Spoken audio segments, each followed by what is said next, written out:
Welcome into Oilers TV Playoffs, presented by Sport Check. Chris Wescott alongside Reid Wilkins from 630 Ched to break down Game 1, which of course is tonight at 8:30 Mountain Time in Anaheim of Round 2 of the Stanley Cup playoffs. Reid, the Oilers had their successes against the Ducks this season, went 3-2 against them with 2 grinded out overtime wins.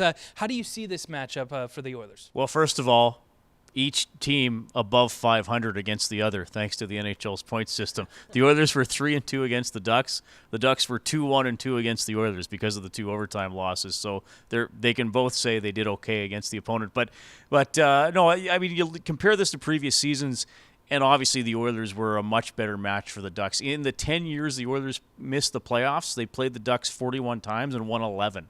And then they win 3 out of 5 this season. And obviously they're bigger, they're more equipped to play a heavier game against Anaheim, all that stuff.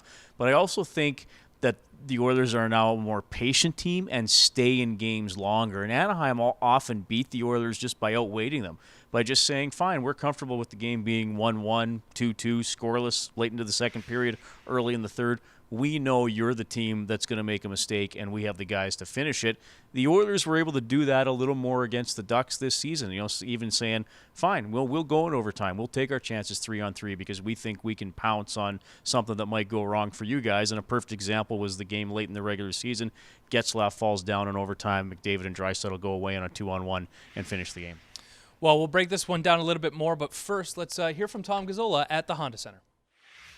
Guys, the Oilers and Ducks meet in the postseason for the second time. Now, the Oilers defeated Anaheim in 5 games back in 2006 en route to the Stanley Cup Final, winning their 3 visits to this building. Back then, it was the Arrowhead Pond. Now, of course, it's the Honda Center. Edmonton is 2-2-1 in its last 5 visits to Orange County, including a 4-0 victory back on January 25th. Now, the Oilers and Ducks come into this series riding pretty high over the last month and a half. Edmonton 16-4 in its last 20. The Ducks a sterling 15-0-3 in their last 18. Where things get interesting is when it comes to the lineup. We expect to see Patrick Maroon back on a line with Connor McDavid and Leon Draisaitl. On D, Eric Gryba and Matt Benning left practice at the same time, hinting at the possibility we could see the bigger-bodied Gryba back in the lineup for the first time since Game 1 of Round 1. Chris and Reid, back to you. Thanks a lot, Tom. So Tom mentioned there Patrick Maroon could play on Connor McDavid's wing. He used to be a Duck, more than 200 games in an Anaheim uniform, 29 in the postseason. Does he give them any little bit of inside information like Todd McLellan might have been able to do against San Jose, or is that all over and done with? Yeah, I think that's probably over and done with now because it's been over, well over a season since he was a Duck. I don't know if there's a lot of secrets between the two teams at this time of year. But what Maroon can add to that line, and he needs to get back to adding what he added most of the season, was that physical presence and going to the front of the net and creating a target for Draisaitl and McDavid to get passes to. And Maroon needs to be physical and stay out of the penalty box, and that was his issue against the San Jose Sharks. I mean, he took a penalty after the whistle. He took an elbowing penalty where he kind of jumped into a guy on a body check. He had another penalty where he clipped the goaltender behind the net and knocked him down. I mean, those were all avoidable. So he needs to be his physical self, get to the front of the net, but just keep it clean. And we know he can do it because we saw him do it most of the season. Well, hopefully he's not too amped up to play against his former teammates. Let's hear from Maroon himself from the Honda Center this morning.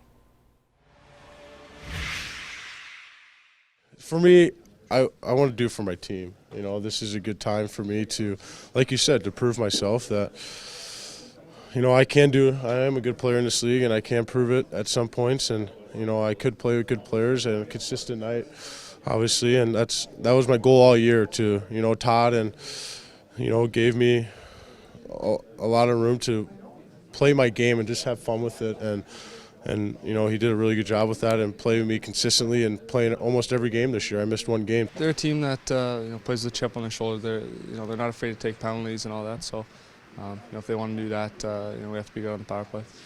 I think that they're going to want to engage physically. I think the Sharks didn't want to get our big guys emotional and get them into the game. I think these guys will look at that a little bit differently. I think they're going to want to play that big physical game that the Ducks have come famous for. Yeah, but this they play real hard. Anaheim plays really hard, so it's going to be for full 60 minutes. It's going to be a challenge. for all of us to just maintain our details and stick to the way we've been playing. Obviously, like I said, they're a good team over there, a good, hard, strong team. So it's going to be a great battle. Well, Reid, a lot is being made about the Ryan Kessler matchup on Connor McDavid. If Maroon moves back to McDavid's wing, does that help him open up any little bit more space than maybe he wouldn't if he wasn't there? I think it can in two ways. First of all, if Maroon is effective on the forecheck and gets the puck and gets the cycle going, then if the more they have the puck deep in Anaheim's end, the less Kessler is going to be able to do to stop McDavid from getting going offensively.